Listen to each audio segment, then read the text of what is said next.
Batching is about to become your favorite word. You're going to decrease the number of tasks you have in a day. And you're also going to have the most productive week of your life. And that's not even the end of it. You're going to have more fun doing it all. How?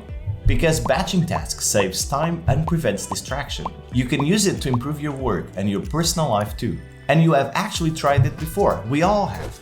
I'm going to show you why it's a no-brainer and how to do a lot more of it. Hey guys, and welcome back to the channel. If you're new here, I'm Dan.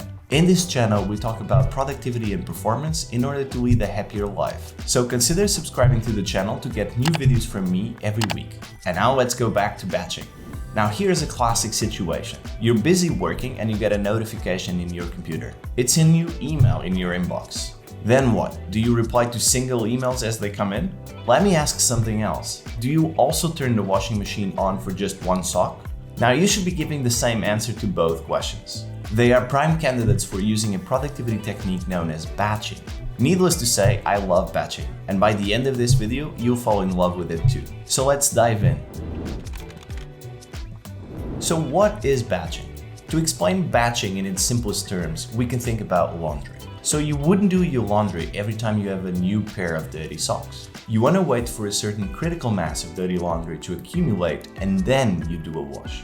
The time and labor involved in washing one sock or the entire basket full of clothes is the same. So when you're washing your clothes, you're effectively batching a task. So batching can be defined as grouping specific tasks that are similar and then doing them together, rather than addressing them sporadically throughout the day. Batches usually contain tasks that share a similar state of mind or are done in the same place. By focusing exclusively on a single job, you're able to create a more concentrated workflow. And this also lets you minimize distractions and procrastination and pay more attention to detail.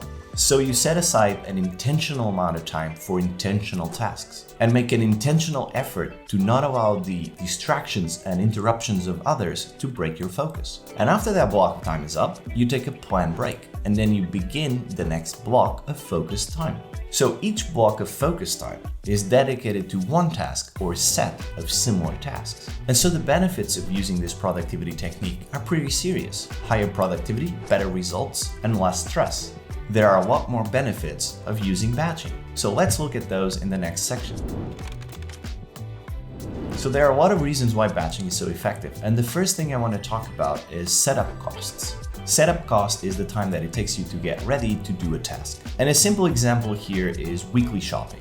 If you leave your house every day to go to a different shop, that's very inefficient. And so that's not what you do at all. What you do is you make a list during the week and then you go out to all shops once. So batching saves on setup costs because now you only have one setup cost for multiple activities. But you don't just lose time setting up, you also become less efficient by multitasking.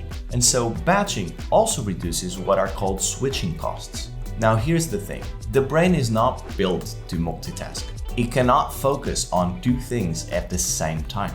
What it does is it rapidly switches between tasks, creating the illusion that you're doing more than one thing at a time. So every time your brain switches from one task to another, it takes time to adjust. And batching breaks this cycle. It's so effective because it creates structure around wedges of time, allowing you to commit to one specific task without constant interruption. And without even realizing, batching also helps you become more organized. Planning ahead and prioritizing gives you more control over your life.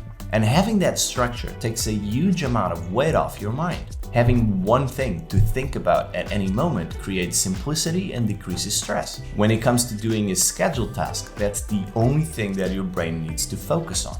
Okay, still with me? Batching helps you focus and get more work done. So now let's learn exactly how to start batching tasks.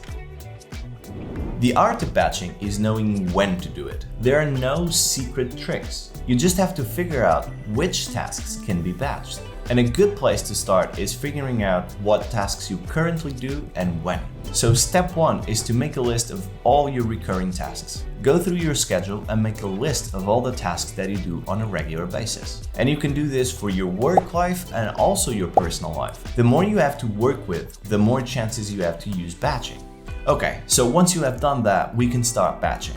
So step 2 is choosing tasks that are prime candidates for batching. Now you're looking for a couple of types of tasks. 1. Tasks that are at risk of distraction.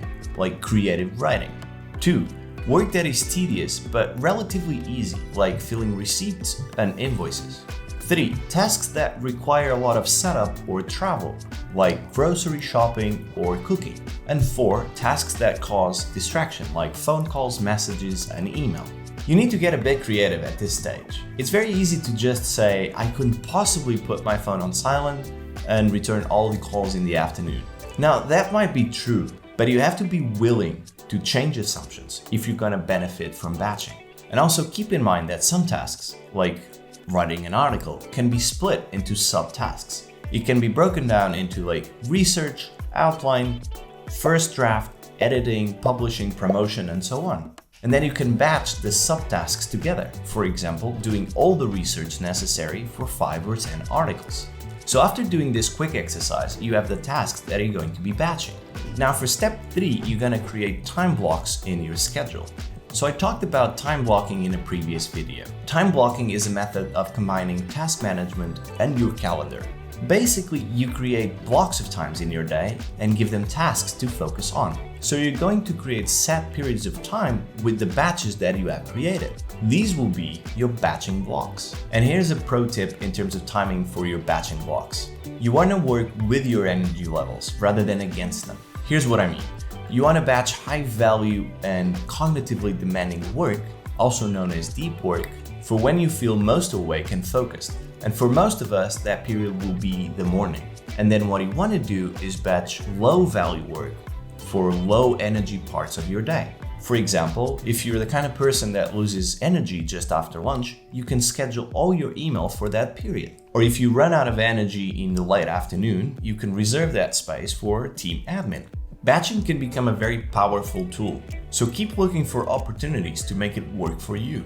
Alright, and that's everything that you need to know to start batching. So now let's run through the most common examples of batching. And you can use this as inspiration to implement in your own life. So the first one is email. Email is the poster child of batch processing, and for good reason. Our inboxes are constantly accepting new messages. And this is distracting and often annoying. If you try to read and handle every message as they come in, this is very inefficient. So here's what you want to do instead. You want to pick 1 or 2 blocks of time in your schedule every day, or even less if you can get away with it, and label it email. Personally, I do this just before lunch and at the end of my workday. Now there might be exceptions, like when you're waiting for a very important message. Or maybe your job doesn't let you stay out of your inbox for that long. That's okay. But you can still batch everything that isn't urgent and deal with it later. The key is to minimize the amount of intrusion that email has on your most important work. Then there's meetings. Meetings are not everyone's cup of tea, even if biscuits are provided. And this one is a little bit trickier because it involves other people, and they might not be as interested in batching as you are. Still, if batching meetings is an option, you should definitely consider it. Meetings disrupt your workflow, take up a lot of time, and often require preparation. So here's what you want to do. If possible, you want to try to move all your meetings to squeeze all of them in one day. By doing this, you're just disrupting one day instead of multiple days. And this lets you better control the rest of your schedule. So these are 2 examples for your work life. And now let's look at 2 other examples for your personal life. Another great example of batching are errands. And this is a big one. The setup costs of running errands are generally large. If you are going to run halfway across town, try not to do that just to get one job done. Instead, let errands build up and then run them all on the same day. Losing one day to them is better than losing half a day 3 times a week. And you can also batch cooking and meal preparation. People have batched their food preparation for ages without even thinking about it. And that's because the benefits are very obvious. Cooking a meal requires finding the ingredients, collecting equipment, cooking everything, and then cleaning up. So what you want to do is choose 1 or 2 days per week to do all your cooking for the week. I normally do this on Sundays. So these are just 4 of the most common examples of batching, but there are so many more. Here are some more tasks that you can batch. Reading books, browsing internet articles, checking social media, writing, responding to text, returning phone calls, watching television or YouTube, cleaning, scheduling, organizing, planning, thinking, and classes. The trick is to always be scanning your environment and your tasks to see what can be batched. So organizing your batching takes time. You'll need to invest time into this system. Going through every task that you complete every week is no small feat, but I promise you the investment is worthwhile. And so before we end this video, I have one exercise for you. And so now your mission, should you choose to accept it, is to choose right now one task to batch. And I want you to pick the easiest one to get started. Why? Because then you will immediately see the benefits of batching. And once you have that magic moment when you understand the power of this productivity technique, you'll start seeing opportunities to batch tasks literally everywhere.